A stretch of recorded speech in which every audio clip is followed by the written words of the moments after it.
जय श्री राम। चलिए आज आपको दर्शन करवाते हैं एक ऐतिहासिक विश्व स्तरीय धरोहर खेजड़ली मंदिर की। खेजड़ली मंदिर विश्व स्तरीय धरोहर कैसे हैं ये जानने के लिए अपने को चलना पड़ेगा आज से लगभग 295 साल पहले सन 1730 में जोधपुर में तत्कालिक महाराजा अभय सिंह जी राज करते थे। अभय सिंह जी को अपना महल बनवाने के लिए चूने की आवश्यकता हुई और चूना पकाने के लिए लकड़ी की ज़रूरत पड़ी। तो महाराजा ने अपने दीवान गिरधरदास भंडारी को बुलाकर कहा कि आप लकड़ी की व्यवस्था करो। गिरधरदास भंडारी महाराज का आदेश लेकर लकड़ी की तलाश में निकले। तो घूमते घूमते जोधपुर से 30 किलोमीटर दक्षिण में एक गांव है खेजड़ली, जिसमें खेजड़ियों के वृक्षों की ज़्यादा मात्रा होने के कारण ही उस गांव का नाम खेजड़ली पड़ा। भंडारी जी ने वापस अपने सैनिकों को बुलाया और कहा कि खेजड़ली गांव में खूब सारी खेजड़ियां हैं, अपन वहां से खेजड़ियां काट के ला सकते हैं और चूने को पका सकते हैं। बात है 12 सितंबर 1730 तदनुसार भादवा सुदी दसम सम्मत 1787 के दिन गिरधरदास भंडारी अपने सैनिकों को लेकर खेजड़ली गांव पहुंचे और खेजड़ी काटने का काम शुरू किया। खेजड़ली जो कि विष्णोई बाहुल्य गांव है और विष्णोई गुरु जंबेश्वर भगवान के नियमों को मानते हैं और जंबेश्वर भगवान के 29 नियमों में एक नियम शामिल है, हरे वृक्ष को नहीं काटना, सिर साटे रूख रहे तो भी सस्त हो जान। खेजड़ली गांव में रामोजी खोड़ की पत्नी श्रीमती अमृता देवी जी बेनीवाल अपने घर का काम कर रही थी। तो वृक्ष कटने की आवाज़ सुनकर अमृता देवी जी आकर देखती है तो क्या पाती है कि राजा के कुछ सैनिक खेजड़ियाँ काट रहे हैं। अमृता देवी जी ने मना किया तो सैनिकों ने कहा हमें महाराजा का आदेश है, हम खेजड़ियाँ काटेंगे। सुनकर अमृता देवी जी अपने घर गए। अपने पति रामोजी खोड़, अपनी 3 बेटियाँ आशू, रत्नी व भागू के साथ घटनास्थल पर आए और खेजड़ियों से चिपक के खड़े हो गए और उन्होंने सैनिकों से कहा अगर आपको वृक्ष काटने हैं तो पहले हमारी गर्दन काटनी पड़ेगी। राजा का आदेश था वृक्ष काट के लाने हैं।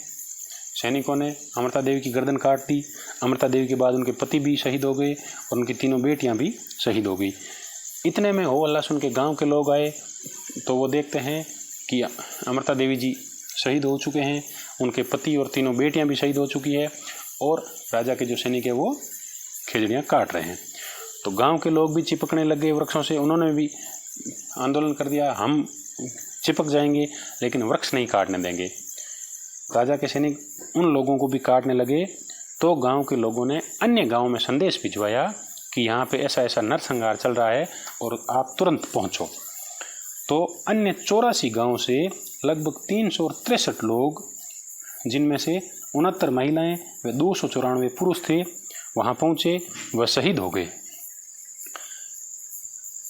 कहा जाता है कि इतना नरसंहार होने के बाद जोधपुर महाराजा अभय सिंह को स्वप्न में श्री जंबेश्वर भगवान ने दर्शन दिए और कहा कि मेरे भक्तों पर अन्याय हो रहा है, ऐसा मत करो। सुबह जब महाराजा उठे तो स्वप्न की बात पता करने के लिए आदमी भेजे तो पता चला खेजड़ली में नरसंहार चल रहा है। तो महाराजा गुरु जंबेश्वर भगवान की बात मान के वहाँ आए, नरसंहार रुकवाया, विष्णोई समाज से माफ़ी मांगी और ताम्रपत्र लिख कर दिया कि आगे से कोई भी मेरा कोई आदमी विष्णोई बाहुल्य क्षेत्र में एक तो वृक्ष नहीं काटेगा और दूसरा शिकार नहीं करेगा। ताम्रपत्र लेने के बाद में वहाँ के लोगों ने महाराज को माफ़ीनामा लिख के दिया और महाराज से दोबारा लिख कर लिया कि आइंदा से ऐसी कोई घटना नहीं होगी। वैसे अगर देखा जाए तो एक चिपको आंदोलन भी हुआ था सन 1973 में उत्तराखंड के चमोली जिले के रेनी गांव में, जिसके प्रणेता थे सुंदरलाल बहुगुणा।